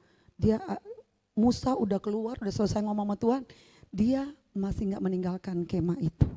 Dia mau berlama-lama di dalam dengan Tuhan. Ya, berdoa, menikmati, ya kan. Makanya Tuhan bilang kan dia berkenan ya. Ya sama kayak si Yefune, ya kan. Kaleb. Mau berlama-lama di dalam Tuhan. Ya. Kita memberikan waktu sama Tuhan bukan waktu sisa, tapi benar-benar waktu yang spesial Tuhan kasih. Ya kan, 24 jam. Jangan udah semua terpakai, oh iya deh, ini kosong nih, oh iya deh sama Tuhan deh gitu loh. Enggak, tapi kita udah set benar-benar ini waktu buat Tuhan. Udah, itu serahin sama Tuhan. Kita sama-sama belajar ya, sama-sama. Dan kalau masih kita merasakan diri dari Tuhan, lanjut gitu loh. Tuhan masih pingin berarti. Atau udah Tuhan mau kerja nih, makanya bangun lebih cepat dong, ya enggak? Ya enggak, ya kan? Kalau Tuhan masih pingin lama, ya kan? Masa karena buru-buru mau kerja, ya kan? Lebih lama, ya kan? Pasti ada sesuatu hal yang dahsyat kok Tuhan kasih buat kita, ya enggak? Amin. Ya, ini juga pribadi yang saya lihat dari Lukas 10 ayat 38 sampai 42, Maria. Lukas 10 ayat 38. Kita banyak baca ayat ya, karena saya dapatnya begini disuruh pelajari. Makanya ya saya sharingkan gini ya, gak apa-apa ya. Masih semangat, kuat mendengarkan firman Tuhan, semua kebenaran Bapa di surga ya. Sama-sama supaya kita dapat, sama-sama kita belajar ya. Oke. Lukas 10 ayat 38. Ketika Yesus dan murid-muridnya dalam perjalanan, tibalah ia di sebuah kampung. Seorang perempuan yang bernama Marta menerima dia di rumahnya. Lanjut. Ayat 39. Perempuan itu mempunyai seorang saudara yang bernama Maria. Maria ini duduk dekat kaki Tuhan dan terus mendengarkan perkataannya. Terus? Ayat 40. Sedang Marta sibuk sekali melayani, ia mendekati Yesus dan berkata, Tuhan, tidakkah engkau peduli bahwa saudaraku membiarkan aku melayani seorang diri? Suruhlah dia membantu aku. 41. Ayat 41. Tetapi Tuhan menjawabnya, Marta, Marta, engkau khawatir dan menyusahkan diri dengan banyak perkara. Terakhir, 42. Ayat 42. Tetapi hanya satu saja yang perlu, Maria telah milih bagian yang terbaik, yang tidak akan diambil daripadanya. Maria memilih bagian yang terbaik, yang tidak akan diambil daripadanya. Maria apa yang dia lakukan? Duduk dekat kaki Tuhan, dengar perkataan Tuhan. Ya enggak? Yang kita sampaikan saat ini adalah firman Tuhan. Berapa banyak dari kita mau duduk diam, atau udah panas nih, pantatnya udah panas banget. Ya, mau duduk diam, dengar perkataan Tuhan. Dan itulah yang Maria lakukan. Emang gak boleh melayani? Marta melayani loh, luar biasa gitu loh. Dia nyiapin makan buat Tuhan kan. Tapi Tuhan bilang, Marta engkau sibuk gitu loh. Dengan perkara yang, ya padahal kan dia melayani juga. Tapi Tuhan lihat seberapa adakah rasa lapar, haus akan Tuhan. Ya ada dalam diri kita gitu loh. Benar-benar ketika kita ada di sini, ya kan, bukan hanya mau, siapa yang mau khotbah ya, Tuhan suruh siapa ya, penasaran gitu loh. Ya enggak, bukan ya, tapi karena benar-benar kita mau datang, karena kita mau jumpa Tuhan. Ya kan, Tuhan bicara tadi, ya kan. Kita bersyukur banget gitu loh. Lapar dan haus akan Tuhan. Karena kita percaya bahwa di dalam hadirat Tuhan kita akan mengalami hal-hal yang adikodrati, ya enggak? Kita mengalami kesembuhan, kita mengalami kelepasan, kita mengalami pemulihan, terobosan ya, luar biasa ya. Itu dalam hadirat Tuhan. Ketika ada hati yang benar-benar menyembah Tuhan, hati yang benar-benar memprioritaskan cuma Yesus itu satu-satunya yang aku kagumi, ya aku mau sembah saat ini gitu ya. Atau kita terlalu sibuk dengan urusan-urusan pelayanan yang lain sampai kita melupakan satu hal yang penting adalah persekutuan pribadi kita dengan Tuhan. Ya kan? Kita ingat Tuhan pernah bilang, Tuhan bilang, "Enya kamu," gitu loh kan. Aku tidak mengenal engkau. Ya kan? Karena gak ada persekutuan pribadi dengan Tuhan. Ya, kita belajar gitulah dari Yosua, kita belajar dari Abram, kita belajar juga dari Maria. Ya, dia nggak pusing, yang lain dia pusingnya cuma mau dengar deh apa yang Tuhan mau ngomong. Ya, kadang kita juga ditegur sama Tuhan. Aku pernah ditegur Tuhan sampai saya nangis di situ. Saya nangis, sorry. Saya pernah bilang, saya waktu itu ngajak jagoan saya yang besar, ayo ke gereja. Si kakak Iskia bilang, aduh ma aku sakit ma, jadi gitu. Kakak ini mau ibadah, mau gereja, mau jumpa Tuhan, pasti ada pemulihan. Aduh, wah aku semangat banget gitu loh. Ada kesembuhan, ada kelepasan gitu. Oh, udah intinya kayak berkhotbah ya. Ya kan, enggak mau sakit gitu. Waktu kita berdua si Yosua udah siap, dia masih aduh dengan selimutnya, wah sih itu kan. Aduh greget, agak gemes dikit. Mungkin kalau kecil tinggal dibawa gitu ya, kayak JJ gitu kan. Ini kan gede, lebih besar dari saya gitu kan. Akhirnya ya dengan itu terus dibani, kakak sakit ma, dari itu ma, dari hari Jumat dia udah sakit katanya. Tapi hari Sabtu dia main bulu tangkis. Wih saya kaget. Loh sakit dari Jumat tapi Sabtu masih main bulu tangkis. Ya kan? Terus hari Minggu nggak mau gitu loh kan gereja. Ya kan? Kenapa kamu main bulu tangkis bisa, ke gereja kagak bisa? Ya kan kalau Jumat nggak enak badan ya Sabtu istirahat aja kan seharusnya gitu kan. Tahu dia jawabnya, nggak enak sama temen. Lah dia bisa nggak enak sama temen, nggak enak sama mama, sama Tuhan nggak gitu loh kan. Udah sempat ini kan. Tapi akhirnya, ada deh aku coba ini kan. Aku membereskan diriku, aku doa dalam Tuhan. Tapi Tuhan tahu, ternyata di situ ada pemaksaan. Ya Tuhan lebih tahu isi hati kita. Menurut kita udah beres nih. Pas nyampe dengar firman Tuhan. Berkali-kali lagi firman Tuhan disampaikan lewat Bapak Gembala. Jangan membangkitkan cinta sebelum diingininya. Terus Tuhan bilang gini, minta maaf sama Hizkia. Wih saya kaget lah kan. Saya bilang Tuhan lagi ibadah ini. Masa saya pegang HP? Di depan lagi kan. Malu sama Bu Esther sama Bu Yuni. Ini sih Bu Media. Lagi khotbah pegang-pegang HP. Minta maaf sama Hizkia gitu. Ntar deh Tuhan sebentar ya minta maaf gitu loh kan. Akhirnya dapat di firman Tuhan. Di dalam banyak pelanggaran, dalam banyak bicara terdapat banyak pelanggaran.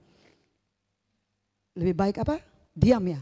Lebih berakal budi kalau nggak salah ya. Amsal berapa itu? Coba cari deh. 10 ayat berapa. Saya kaget itu dengar itu kan. Langsung pas itu saya bilang Pak Gem, emang ada ayat ini?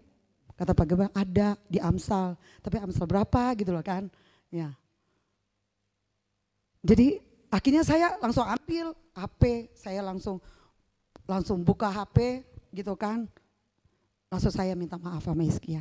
Dan puji Tuhan Hizkia jawabnya, indah banget deh. Beres gitu, semuanya beres. Menurut aku udah clear. Ternyata Tuhan tahu. Jadi pas lagi khotbahnya Pak Gem, dicontohin lagi gitu loh, sama lagi persis. Coba, ya kan? Ya kayak kita memaksa orang ke gereja gitu loh. Nah langsung saya itu gitu loh kan. Langsung saya banget gitu loh kan. Tapi saya diam, tiba-tiba minta maaf sama Hizkia. Berkali-kali, iya Bapak tapi ntar kan lagi ibadah. Nggak enak pegang HP gitu loh. Minta maaf, ambil HP-nya anakku gitu loh. Udah, saya ditegur.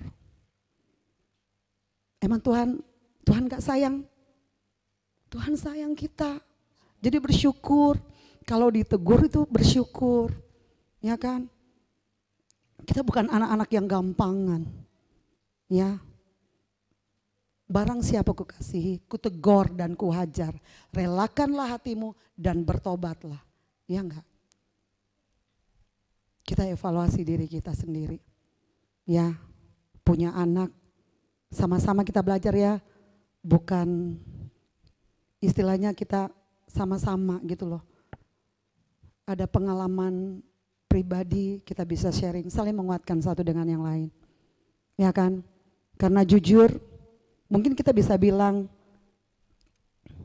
aku punya suami, aku punya anak, aku punya ini gitu loh. Tapi sebenarnya di hadapan Tuhan, kita sama anak-anak kita itu sama. Kita sama suami, kita sama-sama anak Tuhan. Ya kan? Kita nggak punya kuasa dalam arti untuk dalam tanda petik ya kayak otoriter gitu, enggak, ya kan? Dia juga anak Tuhan gitu loh. Hanya mungkin kita lahir lebih dulu dari anak-anak kita, ya kan? Kita lahir lebih dulu dari cucu-cucu kita, ya enggak? Ya kan? Kita lahir lebih dulu dari siapapun, umpamakan kita merasa bahwa kita lebih tua gitu loh kan. Tapi di hadapan Tuhan kita sama-sama anak Tuhan. Dan sama-sama dikasihi Tuhan. Ya. Kita belajar, sama-sama kita belajar. Kita juga diajarin lagi lewat anak rohani dari Rasul Paulus, 1 Timotius 1 ayat 18. Tentang Timotius. 1 Timotius 1 ayat 18. Tugas ini kuberikan padamu Timotius anakku, sesuai dengan apa yang telah dinubuatkan tentang dirimu, supaya dikuatkan oleh nubuat itu engkau memperjuangkan perjuangan yang baik dengan iman dan hati nurani yang murni. Ya, hati nurani yang murni. memiliki iman yang tulus ikhlas. Ya, ini Timotius dapatkan juga itu 2 Timotius 3 ayat 15.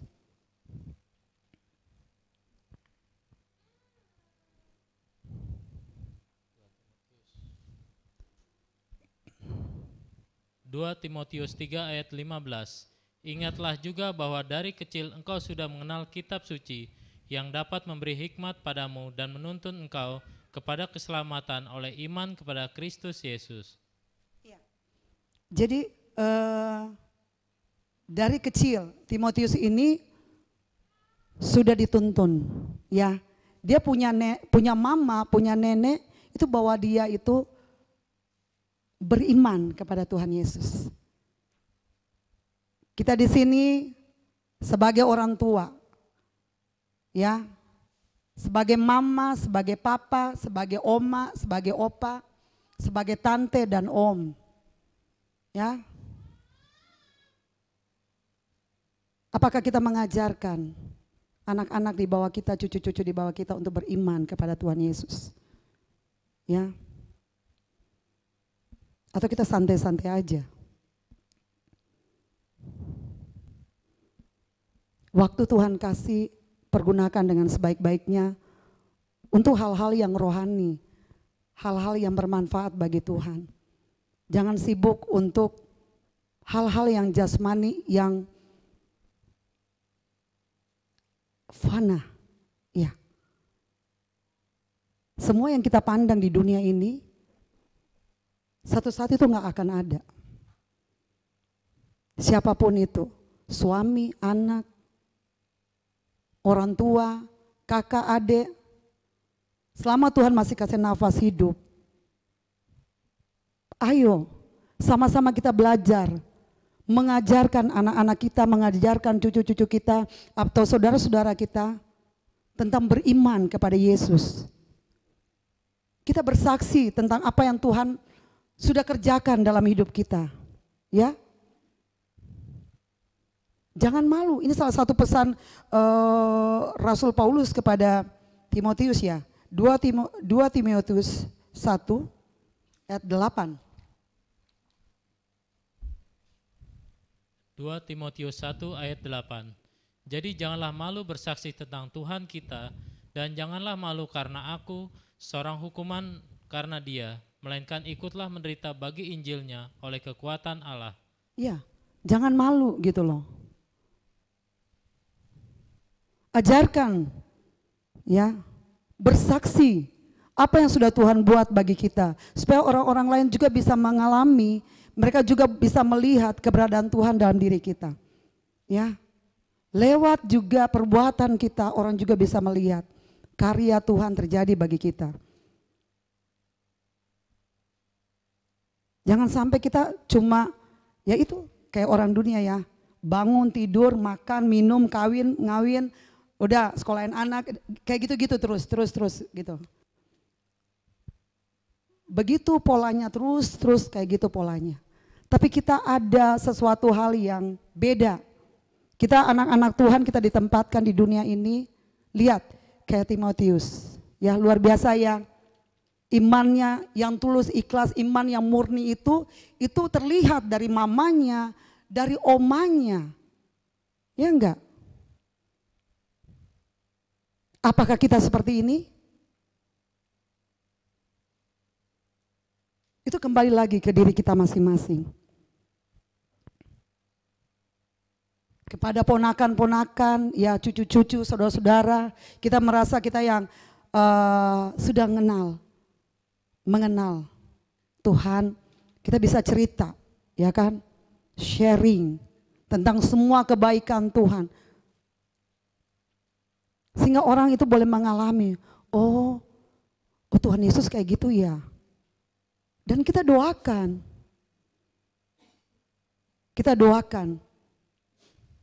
saya belajar untuk berdoa. Saya cuma bilang, Tuhan, bawa anak-anakku untuk mengalami Engkau, Tuhan.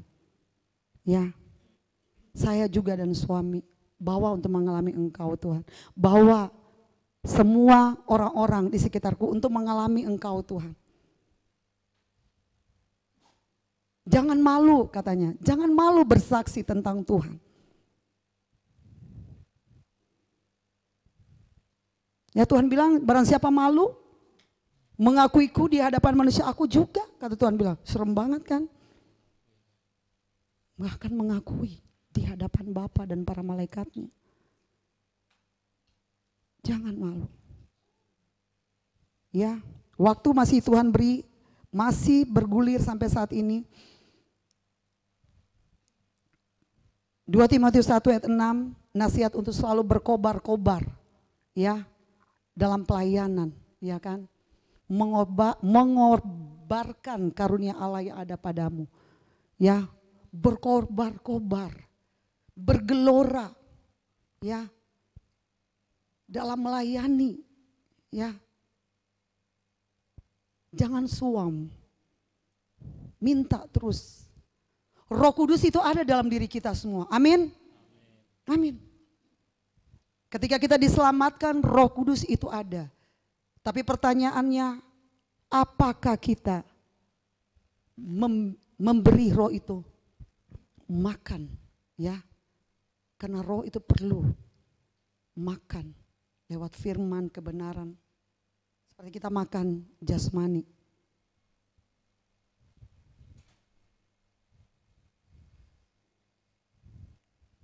Seperti Tuhan bilang lewat pagem, ya, sampai Saul pun gak menyadari kalau roh itu udah keluar, ya kan.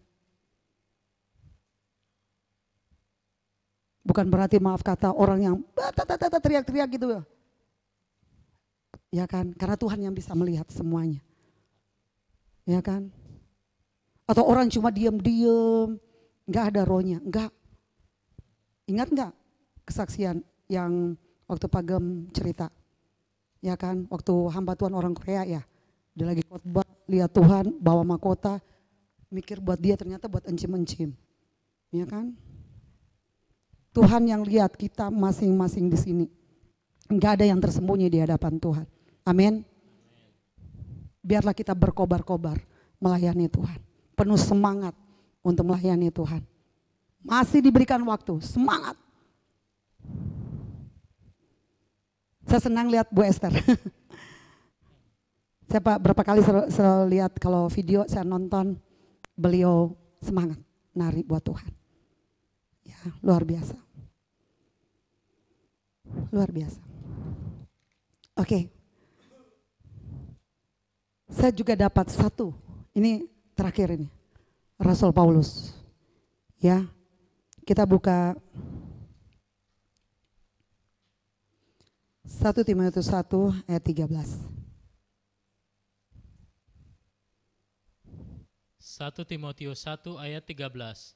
Aku yang tadinya seorang penghujat dan seorang penganiaya dan seorang ganas, tetapi aku telah dikasihaninya, karena semuanya itu telah kulakukan tanpa pengetahuan, yaitu di luar iman.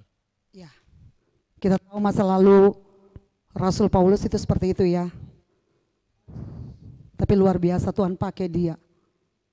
Sangat banyak hal yang mau diungkapin, terlalu banyak banget pengajarannya, dan itu luar biasa.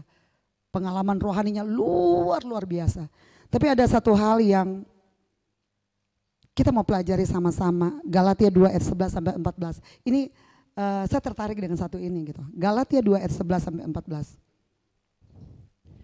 Galatia 2 ayat 11. Sebentar. Ini judul perikopnya pertentangan Paulus dan Petrus. Baca deh. Tetapi waktu Kefas datang ke Antiokhia, aku berterang-terang menentangnya sebab ia salah. Terus Ayat 12. Karena sebelum beberapa orang dari kalangan Yakobus datang, ia makan sehidangan dengan saudara-saudara yang tidak bersunat. Tetapi setelah mereka datang, ia mengundurkan diri dan menjauhi mereka karena takut akan saudara-saudara yang bersunat. Ayat 13. Dan orang-orang Yahudi yang lain pun turut berlaku munafik dengan dia, sehingga Barnabas sendiri turut terseret oleh kemunafikan mereka. ayat terakhir. Ayat 14. Tetapi waktu kulihat bahwa kelakuan mereka itu tidak sesuai dengan kebenaran Injil, aku berkata kepada Kefas di hadapan mereka semua, jika engkau seorang Yahudi hidup secara kafir dan bukan secara Yahudi, bagaimanakah engkau dapat memaksa saudara-saudara yang tidak bersunat untuk hidup secara Yahudi? Ya, tema perikop ini Paulus bertentangan dengan Petrus. Ya, kita lihat mereka rasul-rasul yang hebat. Ya, Petrus itu hebat, Paulus juga hebat. Kita di sini gimana? Ketika kita punya Slack sama teman pelayanan, bisa nggak kita contoh kayak Petrus sama Paulus?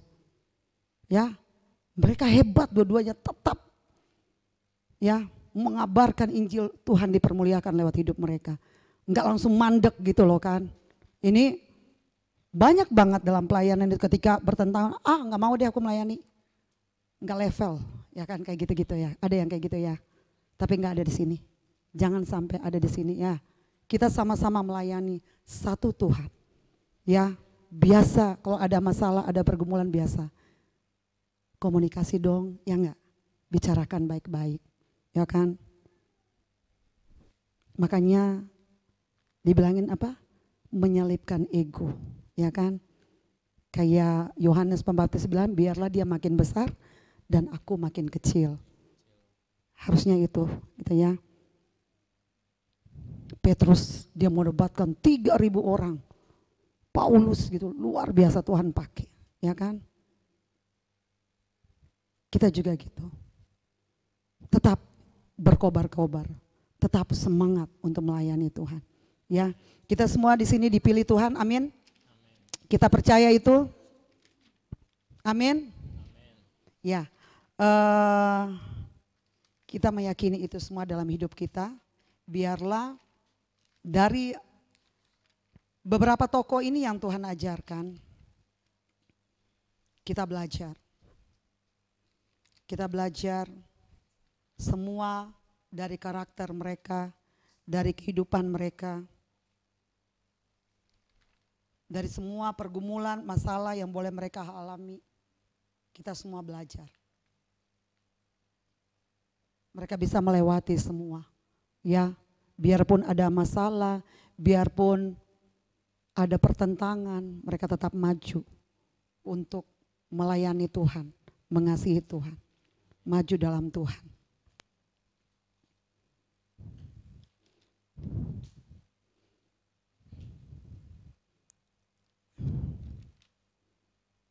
Kita renungkan apa tugas dan panggilan yang Tuhan beri bagi kita masing-masing di tempat ini. Kita lakukan dengan taat karena kita mengasihi Tuhan. Kita ingat, sekali lagi saya ingatin pesan Tuhan bagi kita bahwa bau yang harum itu adalah ketaatan. Ya, pasti banyak hambatan-hambatan, pasti banyak kerikil-kerikil tajam yang kita lewati, tapi percaya Tuhan yang utus pasti Dia beri kita kuasa dan kekuatan. Lukas 10 ayat 17.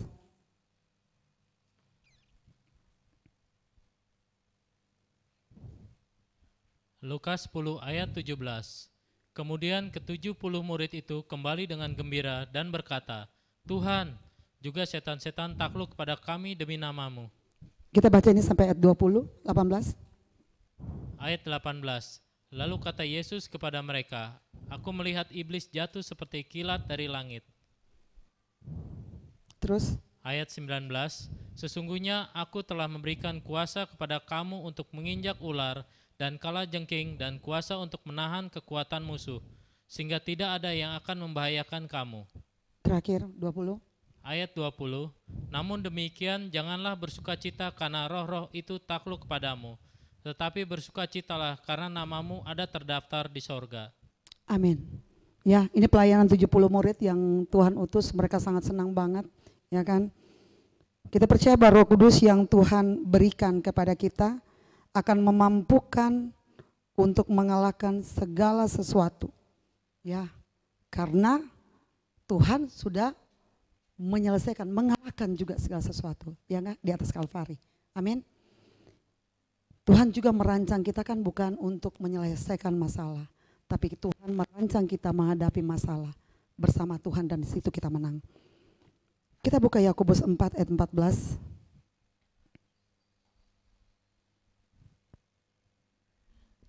Yakobus 4 ayat 14. Sedang kamu tidak tahu apa yang akan terjadi besok. Apakah arti hidupmu? Hidupmu itu sama seperti uap yang sebentar saja kelihatan lalu lenyap. Oke, kita masih diberikan waktu ya. Dikatakan lewat firman Tuhan, hidupmu itu seperti uap yang kelihatan langsung lenyap ya, baru kelihatan langsung lenyap ya. Jadi bijaksanalah dalam hidup kita. Kita semua bertobat, selagi ada kesempatan jangan berdiam ya, jangan berdiam diri, terus bergerak untuk maju ke kekekalan. Amin. 1 Petrus 1 ayat 17.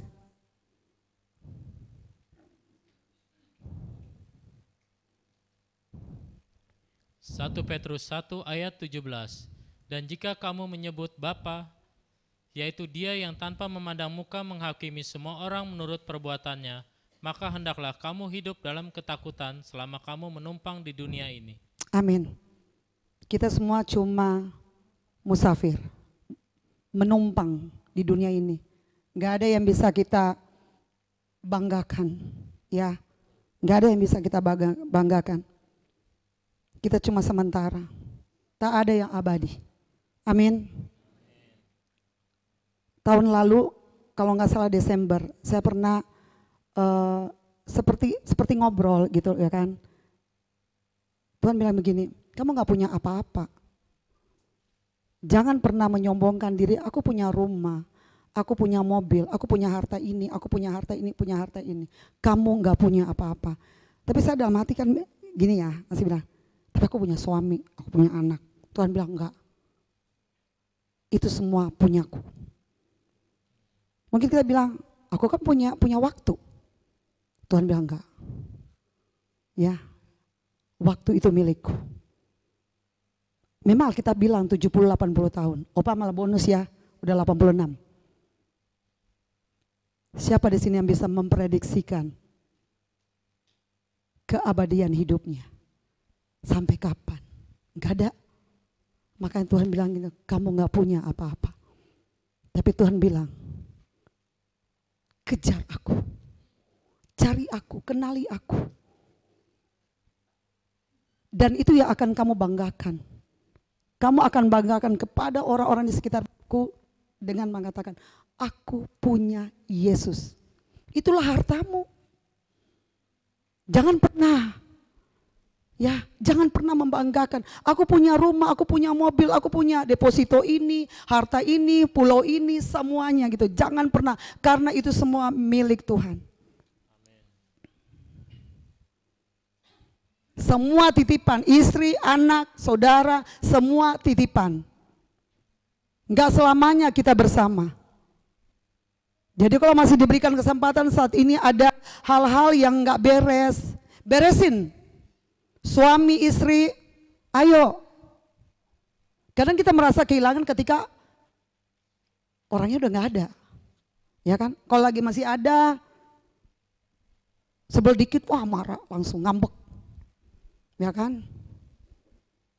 Kalau udah nggak ada mau marah sama siapa? Ayo, mau sama siapa? Ya, ayo bersyukur dengan pasangan hidup kita. Bersyukur dengan bawelnya, ya kan?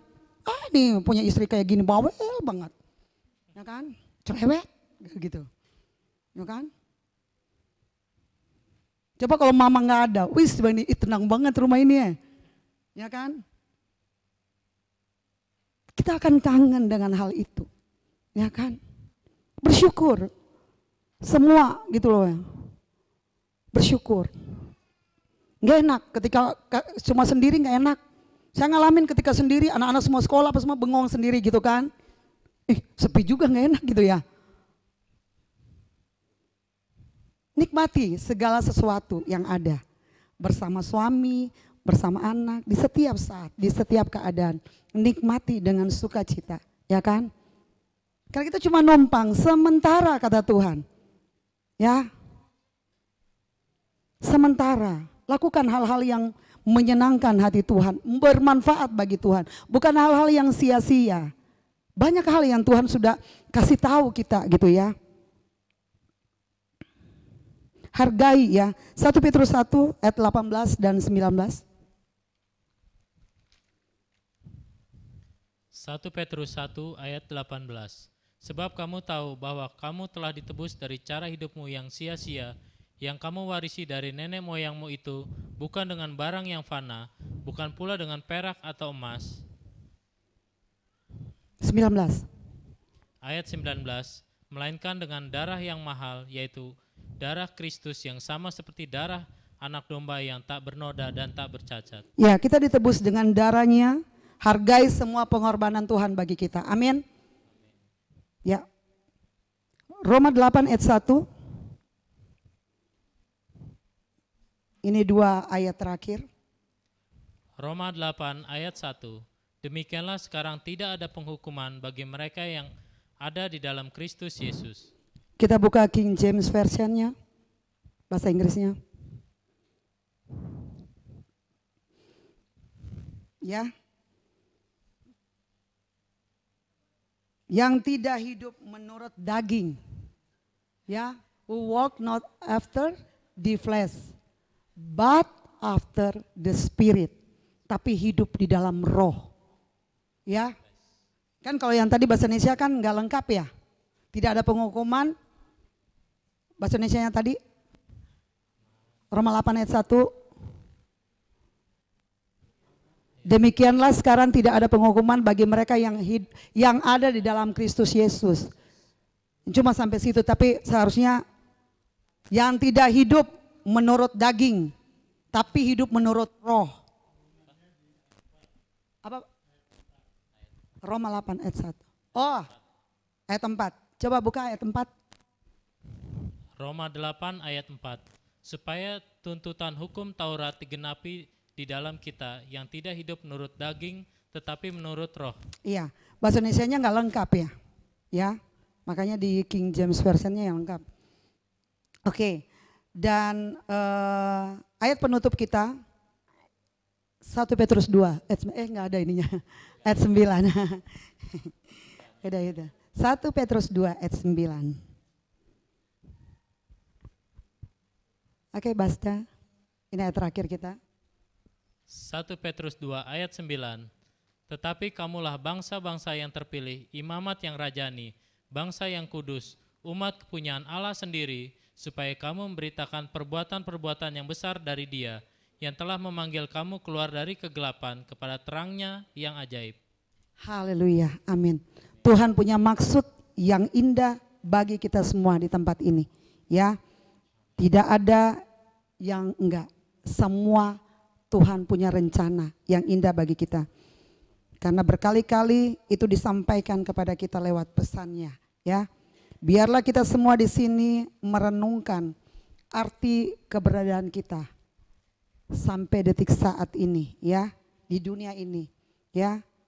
Semua yang Tuhan sudah kerjakan lewat Roh Kudus-Nya bagi kita, lakukanlah dengan ketaatan, dengan kesetiaan, dan dengan iman yang tulus karena kita mengasihinya.